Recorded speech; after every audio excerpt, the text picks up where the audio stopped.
कहने का मतलब ये चीज़ इस बात को सिद्ध करती है कि प्रेम ही सबसे बड़ा है, और उसी बात को सब संतों ने कहा है, एक ने नहीं। कबीर साहब ने, दादू साहब ने, पलटू साहब ने, दरिया साहब ने, नानक साहब ने, और जितने भी रविदास जी ने, जो भी भक्ति के मार्ग पर चले, उन्होंने अपने इष्ट को, प्रभु को हर दम, हर पल, हर घड़ी याद रखा। और उसी की याद में उनकी ऐसी तड़फ थी कि जब भी वो बोलते, कहते, सुनते, उठते, बैठते, तो उनके हर क्रिया में उन्हीं का नाम, उन्हीं का जिक्र और उन्हीं का गुणगान होता था। मीराबाई का नाम लो तो वो कहते, हरि बिन सुना हमारा देश, कहीं कहीं के मीरा के प्रभु कब हो मिलोगे। भी नानक साहब जी ने भी वही कही कि आपके दर्शन के बिना सब कुछ सुनना है। अपने राधा स्वामी मत के चलाने वाले शिवदयाल सिंह जी महाराज थे, उनके मुख्य शिष्यों में हजूर महाराज जी थे। तो उन्होंने पाबंदी लगा दी कि कुछ दिन के लिए मैं अपने कमरे में बंद रहूँगा, किसी को इजाज़त नहीं है कि वो आके परेशान करें या दर्शन के लिए कहें। उनके लिए हुक्म है कि जब तक हुक्म नहीं हो तब तक वो दर्शन के लिए ना आए। परंतु जो सच्चे प्रेमी होते हैं उनको चैन नहीं पड़ता।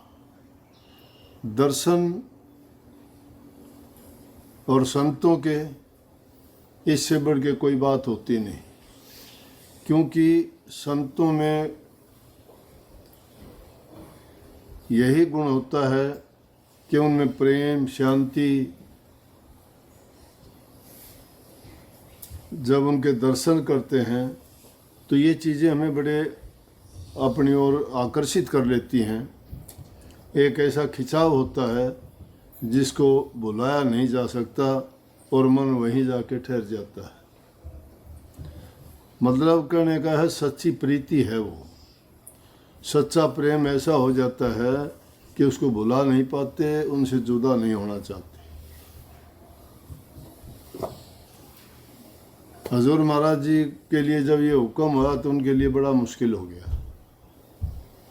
वो रोज़ाना दर्शन करके जाते थे, पोस्ट मास्टर जनरल की पोस्ट पे थे, नौकरी का काम था, अपने नौकरी भी करते थे और सेवा भी बहुत करते थे।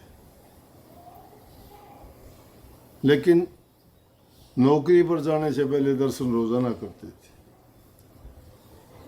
क्या हुआ